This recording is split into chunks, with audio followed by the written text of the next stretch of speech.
थाना रिफाइनरी क्षेत्र अंतर्गत चोरों का तांडव, पुलिस को दे रही है खुली चुनौती। थाना रिफाइनरी चौकी बाद क्षेत्र अंतर्गत पुष्पांजलि द्वारका भगवान नगर में एक मकान में चोरों ने घुसकर लाखों रुपए की चोरी कर ली। मकान स्वामी अश्विनी शर्मा ने जानकारी देते हुए बताया कि 31 अक्टूबर को वह अपने घर ग्रेटर नोएडा दीपावली पर गए हुए थे। आज जब वह लौटे, पता चला कि घर का गेट टूटा हुआ मिला है और सामान बिखरा हुआ है, जिसकी जानकारी थाना रिफाइनरी पुलिस को दी। पुलिस मौके पर पहुंची और चोरी का जल्द खुलासा करने का आश्वासन देकर चली गई। घर से लगभग 6 लाख रुपए की चोरी हुई है, जिसमें नकदी, आभूषण व सामान चोरी हो गया है। मेरा नाम अश्विनी शर्मा है। मैं ग्रेटर नोएडा का निवासी हूँ। मैं दीपावली के त्योहार पर अपने परिवार के साथ त्योहार मनाने गया था। 31 तारीख की शाम को मैं घर गया और आज जब मैं घर से लौटा तो मैंने आके देखा कि मेरे मकान के सारे ताले टूटे पड़े हुए हैं। पूरे मकान का सामान इधर उधर बिखरा पड़ा हुआ है। ये स्थान कौन सा बोला जाता है? ये पुष्पांजलि द्वारका है। पुष्पांजलि द्वारका है जो कि हाईवे इसमें रिफाइनरी थाने के अंतर्गत आती है। और यहाँ ये जो आज घटना हुई है, ये कोई नई घटना नहीं है।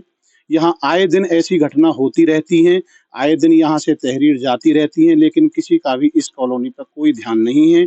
ना कोई यहाँ पुलिस का कोई गश्त होती है, ना कोई पीसीआर गश्त होती है, कुछ नहीं होता है। चोर आते हैं, आराम से अपनी मनमौजी करके चले जाते हैं।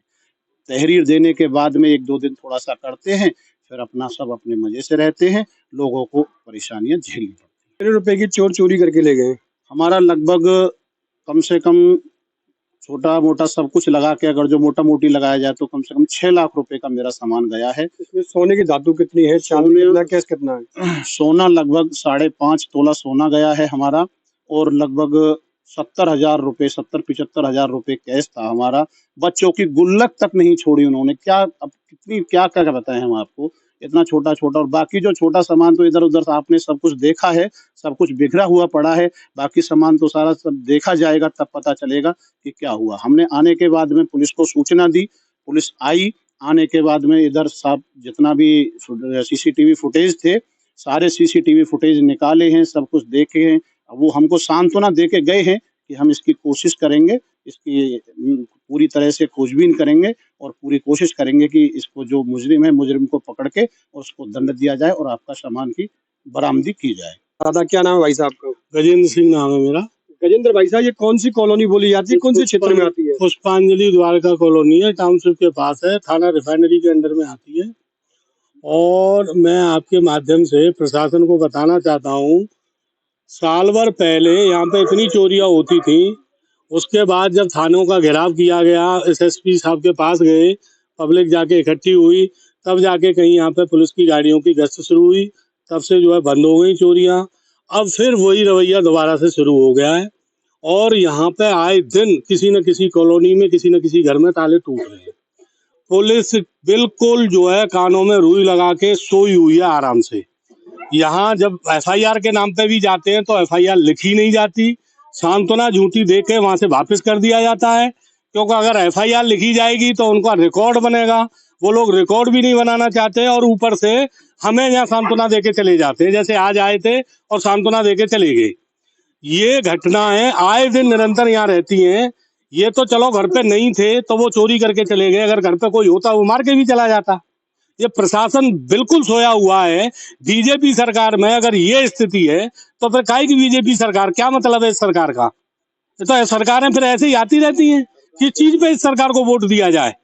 साहब बिल्कुल आंखें बंद करके बैठे हुए हैं। अगर क्षेत्र में भ्रमण करें तो पता लगे कि क्राइम रेट 0 है या 0 उसमें और 10 अंक जोड़ के 100 हो गया है। एसएसपी साहब बिल्कुल नहीं देख रहे हैं। भ्रमण करें, अपने क्षेत्र में देखें, जाके कॉलोनियों में बात करें, तब उन्हें पता लगेगी कि यहाँ क्या है क्राइम कंट्रोल। थाना रिफाइनरी की क्या पोजीशन है इस वक्त? थाना रिफाइनरी की इतनी खराब पोजीशन है, आज भी जो पुलिस वाले आए हैं वो भी दिखा के गए वीडियो को। कोई सन सिटी कॉलोनी है जिसमें चोरी हुई है। सन सिटी नहीं, गंगा सिटी है। गंगा सिटी कॉलोनी है, उसमें भी चोरी हुई है। कोई सुखदेव नगर है, उसमें भी चोरी हुई है। आज ये पुष्पांजलि में चोरी हुई है। तो काय का 0 कंट्रोल है क्राइम? तो क्या कहना चाहोगी, ऐसी चोरी की घटना निरंतर होती रह रही है क्षेत्र में? तो ये नहीं होनी चाहिए ना। यहाँ जो बच्चे घूमते ना कचरे के रूप में आते लेने, कचरा वचरा कुछ नहीं, वो ये सब इंक्वायरी करके जाते हैं कहाँ कहाँ लोग लग रहे हैं, और फिर रात में आते हैं वही चोरी करने। और टाइम ऐसा रखते हैं दुनिया सो रही होती। दुनिया सो रही होती है। हाँ। क्या नाम है आपका? निर्मला। क्या कहना चाहोगी इस चोरी पर आप? मैं तो ये कहना चाहूंगी, देखो सभी जेंट्स लोग हैं जो ड्यूटी पे जाते हैं और दोपहर में भी कोई नहीं रहता, रात को भी लेट आते हैं, लेडीजें अकेली रहती हैं। यहाँ पे बिल्कुल पास में ही टाउनशिप थाना बिल्कुल पास में है, तो कम से कम पुलिस वालों को इतना तो करना चाहिए, 1-2 बार गश्त देने के लिए थोड़ा आना चाहिए। बिल्कुल पास में ही हाईवे के बगल में कॉलोनी है, इतनी तो पुलिस मिलनी चाहिए, गाड़ी 1-2 बार गाड़ी घुमानी चाहिए इधर। पहले साल भर पहले आती थी, अभी नहीं आती है। पहले आती थी, अब नहीं आती है। हाँ, 1 साल पहले 2 बार आती थी गाड़ी, 2 बार गश्त दे के लोग जाते थे, उससे थोड़ी भय रहती थी। अब कोई भी नहीं आता है बिल्कुल भी। देखिए, Mathura neuro super speciality hospital emergency सेवा 24 घंटे उपलब्ध। अब आपको नहीं जाना पड़ेगा अपनी गंभीर बीमारियों के इलाज के लिए दिल्ली एनसीआर के महंगे अस्पतालों में, क्योंकि अब आपके मथुरा शहर में उपलब्ध मथुरा शहर के सबसे अनुभवी neuro surgeon doctor Praveen Kumar, doctor Rajat Arora. Mathura neuro super speciality hospital, Radhika Vihar, NH2 near Mandi Chauraha, Mathura.